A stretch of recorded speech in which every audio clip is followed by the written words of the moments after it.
Hello everybody, this is Joanne speaking here, and welcome back to One Monstrous Moment. Yep, you heard that correctly. I am participating in One Monstrous Moment once again.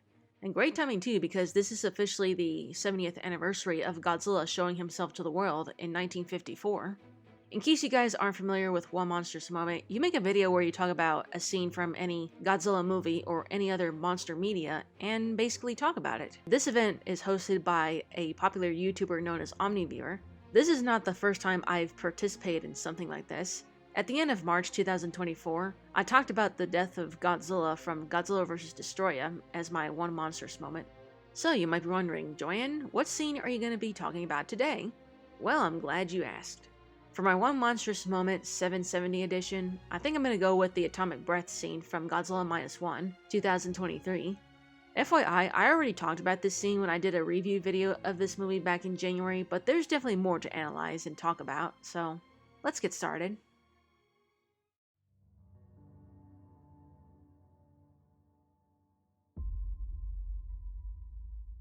Godzilla has made landfall at Ginza, Tokyo, and fee-fi-fo-fums around town, destroying everything in his path to make humanity pay for what happened to him. During his rampage, he gets shot at by tanks, but that didn't do jack crap. Unfortunately, this only enraged Godzilla. His dorsal spines pop out and light up. People watching this are stunned as Godzilla fires his atomic breath on land, creating a colossal explosion. Many people were killed by the blast except Koichi, and Noriko was thought to be dead until the movie later on showed that she survived. The town was also completely obliterated.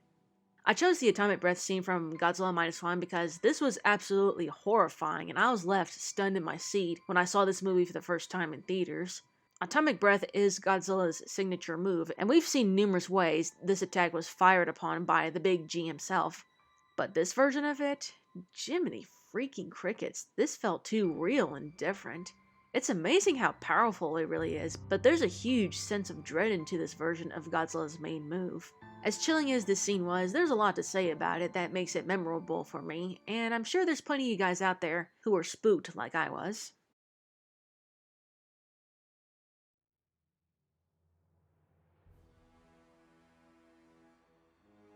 Godzilla in the past was created as a metaphor for nuclear weapons and the consequences of them. With this movie's version of Godzilla, the metaphor is there like the 1954 film, but it also felt like I'm watching a much more literal nuclear attack happening in the form of a giant monster with this scene.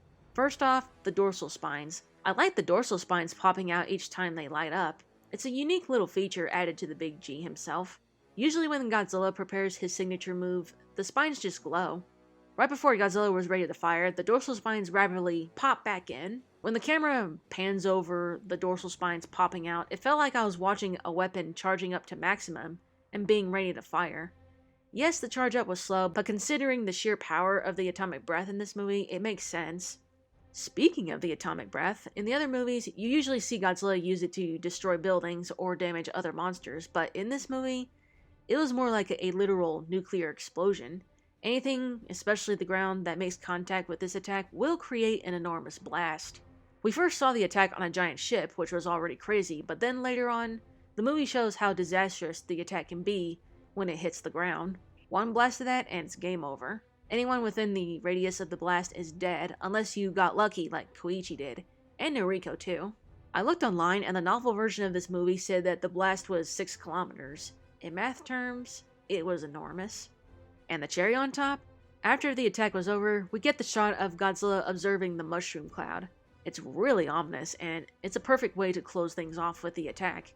FYI, the mushroom cloud wasn't anything new in a Godzilla movie. GMK from 2001 had the mushroom cloud as well, but we never got to see the attack fully.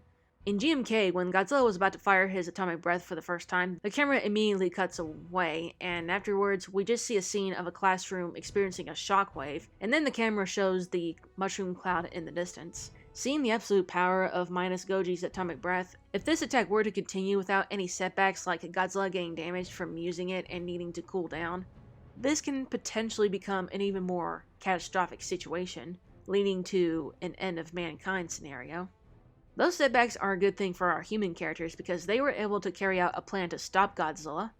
In the unlikely event this Godzilla faces another monster in combat, the atomic breath would need to be used wisely. although it can be useful for going up against a monster much larger, but it all depends on what kind of monster this version of Godzilla would face in the battlefield. Last but not least, I want to bring up the music during that scene. That music was very foreboding. It helped build up the dread of Godzilla firing his atomic breath as the camera shows his dorsal spines lighting up and popping out. I also like when the music stops when Godzilla fires. It's like it was saying, "Yep, your time is up." The music can not only sound good, but it can also bring out numerous emotions, and it definitely brought out some fear for me when I watched this scene for the first time. And that concludes my One Monstrous Moment.